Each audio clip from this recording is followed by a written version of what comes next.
Hey everybody, how's it going? Y'all having a good Monday? Sorry, trying to adjust my chair. Kind of got my camera a little high today.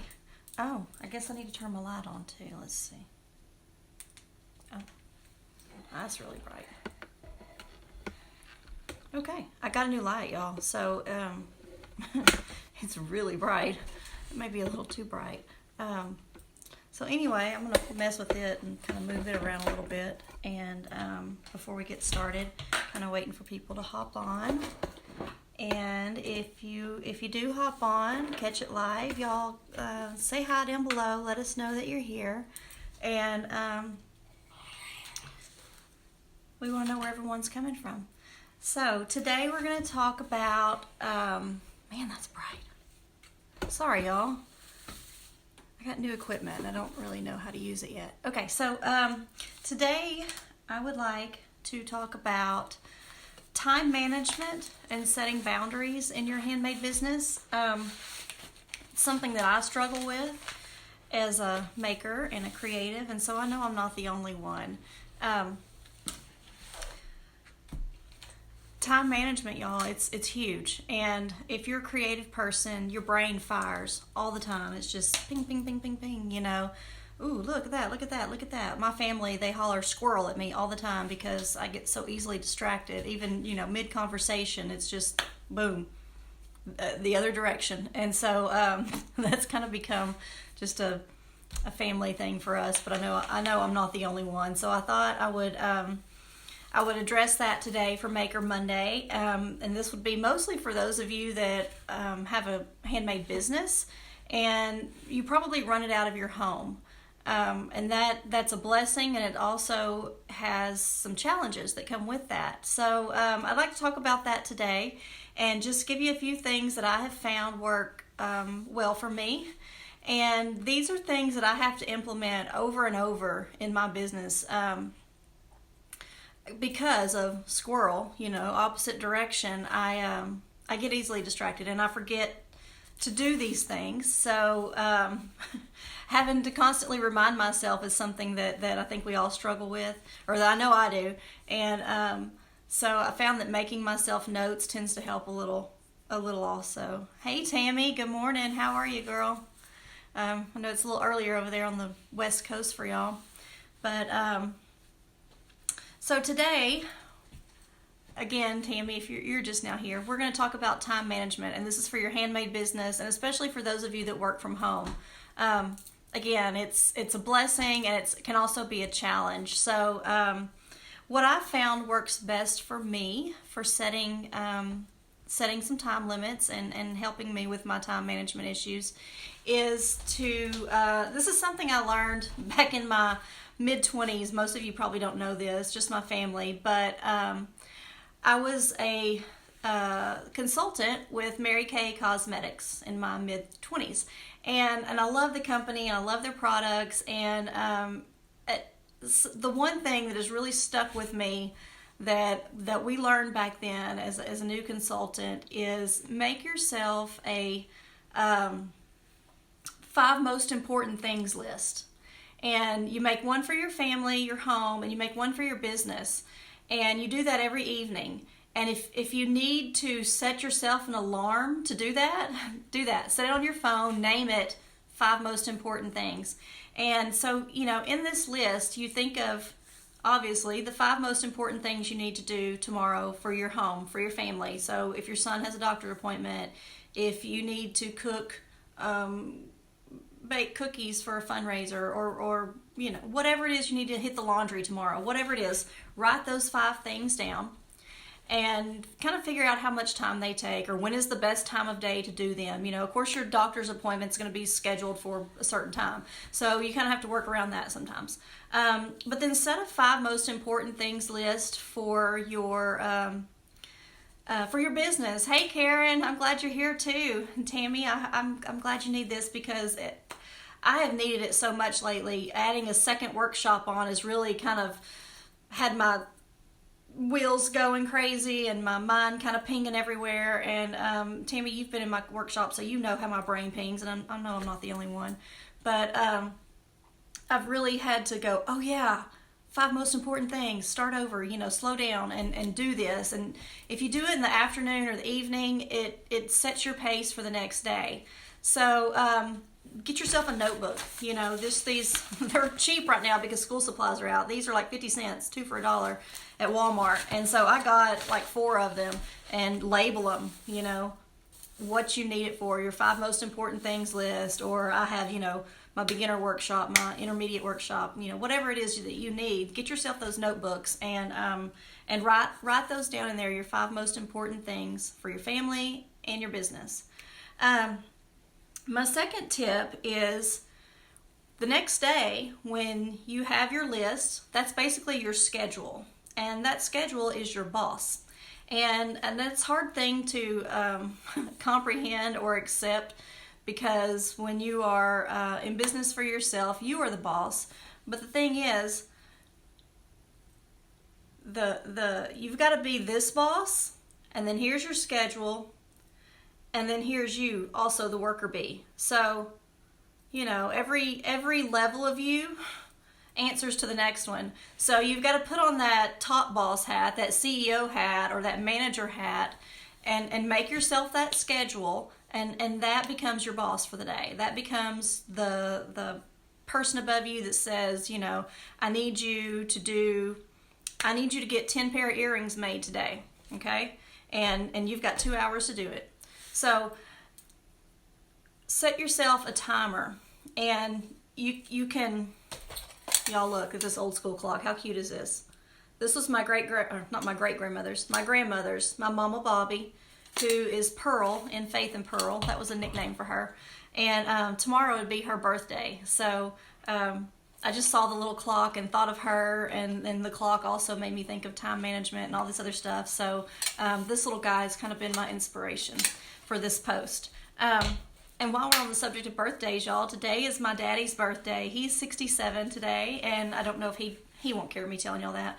He's a guy. They're not like women. So I took Matthew, my little grandson, this weekend, and we went up to the lake where they live. They live on a private lake in East Texas, kind of east of Dallas. And we all went out on the barge, and another niece, or 2 of my nieces, and one of them's little boy was there too. So, we had a big group, and we got to hang out, and the kids went swimming, and we visited, and it was really great. And me learning to set some time management skills into my business, a time management plan, has enabled me to do things like that, because there's times, there was a huge gap of time when I couldn't, or I didn't feel like I could. But it's, you gotta know what's important to you. And thank you, Tammy. And set those boundaries, and set that schedule so that you get the things done, and then you can take off and do the fun things. You can enjoy life, and you're not skipping back and forth and going in and out and getting so overwhelmed. Getting overwhelmed and feeling like if you're pinging from thing to thing, you feel like you're not getting anything done. You get a little bit of laundry done, or you get a little bit of earrings made, or you get a little bit of, you're watching your kid with one eye, but you're playing on social media with the other. That's the quickest way to burn out, y'all. And you don't want to do that. You don't want to put yourself or your business or your family through that, So, and there we go, squirrel, okay? So happy birthday, Daddy. Happy birthday, Mama Bobby. Love y'all. Okay, so get yourself a timer. And y'all, you can use a simple little kitchen timer. You can use an old school alarm clock like that one. Or you can use the one on your phone or your iPad. I've got one set right now because I have to be on here for 15 minutes, and I want to make sure that I do that. So set yourself a timer, and when you set that timer, you know how much time it takes you. So if you're going to make 10 pair of earrings and you want to get it done in 2 hours, you set your timer for 2 hours and you go all in. You turn off your phone notifications. You close the door. I have 2 doors that come into my studio, 2 doorways. One has a physical door to it, and the other one is just an opening going to the kitchen. So I've hung up a curtain over that door, and when I'm in here, I close the curtain, because if I'm looking out, if I'm working away in here, worker bee mode, and I glance over there and see dishes in the sink, or something, my brain's going to go over there, and I'm not going to get done what I need to do, because immediately I'm going to turn over there and go fix that. And that's not going to help anybody. It's sure not going to help your business. And vice versa. If I'm in the kitchen, I try to close this curtain now, because what I would find myself doing was standing there cooking supper and then looking here and go, oh, look at that color. Isn't that pretty? Wouldn't that blue and that yellow look really good together? And then I'm over here wandering around messing with this stuff, and I'm burning dinner. And so, that's not good. Nobody wants to eat burnt dinner. And you don't want to waste that food. So set yourself a timer and set yourself some boundaries there. So even if it has to be a visual boundary, do that. And when you're in that 2-hour slot, or whatever it is you've allotted for your project, go all in. Don't get distracted. Don't worry about anything else. Don't answer emails. Don't pick up your phone and call your mama. Sorry, Mom, but you've got to get something done. And that's the only way you're going to do it. Otherwise, you're just going to pop from thing to thing, and nothing's going to get finished. And then you're going to look up and go, where's my inventory? Or, I didn't do the laundry. So whether it's your home or your family, set yourself a timer if that's what you need to do to keep yourself on task. So stay on task. And that's hard for us to do sometimes as creatives. So give yourself those visual boundaries, or turn off all the other disruptions in the room. Number 3 on my list, I kind of already said it, turn off your notifications, and that covers all distractions. Close your curtains if you need to, so you don't see your neighbor walking down the road with her cute little dog, and then you're thinking about, oh, maybe I should get a dog. Just close the curtain. Do what you have to do, and we're all different. You know what you need to do to stay focused. I live out in the country, and I love to have my curtains open. It's actually very calming, very soothing, I get a lot of inspiration from nature. So having that open actually helps me. If I lived in a city or in a suburb where we had sidewalks and people were always out walking, I probably couldn't, or I'd have to put it on the back of the house. And so do what works for you. You know yourself, and you know your limitations, and you know your strengths and your weaknesses. So whatever it is that keeps you from being focused and doing what you need to do to get the job done, turn it off, shut it off, cover it up, okay? My next tip has to do with boundaries. And this is as much boundaries for yourself and boundaries for others, whether it's your family or your friends or whatever.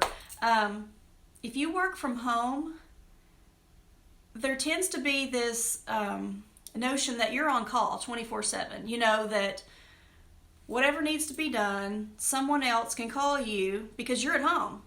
Jenny works at home. She can do it. She can get in the car and run over here and pick this up, or she can take off and go do that. And you can't. You have a responsibility to your job and to your business and to your family to do what you have to do for that day. They're gonna.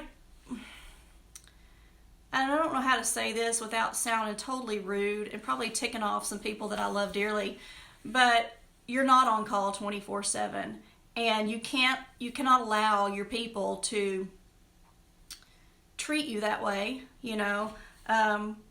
If you have people in your life that would not call someone else because they're at their job, and they would have to ask their boss to take off, or they would have to do this and have to do that. If you have things that you need to get done, if you are preparing for a show, a festival, if you are trying to launch a new product, if you are trying to learn something new, and you've got to have head down, on it, time, no. The answer is no. And that goes for yourself too. Don't let yourself, that goes back to your time management, don't let yourself be up running around doing everything, and don't let yourself be on call 24/7. If you set those boundaries for yourself early, if you're just starting this business, set those boundaries early. And if you've been, like I tend to do, and you just kind of let yourself be on call for everybody, you need to figure out a way to stop that. Just let them know, I've really got work to do, and I can't take off. I just can't. and it gets easier the more you do it. So respect your business and take care of it so it can take care of you. You know, you're not doing this just to be creative, because you could just be creative as a hobby. But if it's your passion, you know, it's one of those things that you can tend to get sucked into because it's your job, but it's also your passion, and it's kind of your playtime in your brain. You know, it's not because it's your business, but you can let it's my job, it's my business become all consuming and take over your family, take over your life, I guess is what I'm trying to say. And to keep that from happening, we really need to learn some time management skills and learn how to set boundaries. So I hope that, and there goes my alarm, my timer, and I hope that this has helped y'all some. If you have any other ideas, if y'all have tips, put them in the comments below so people can, you know, check that out. And what works for some may not work for the others, and we're all a little bit different. So I hope that helped y'all in some way, and I hope you'll implement those. And I have re-implemented them into my own business, and so far so good. I have to keep myself a note to remind myself to make my list. So, you know, middle-aged, it is what it is. All right, y'all have a great day. And again, if you have more tips, put them down below, and I will talk to y'all later. Bye, guys.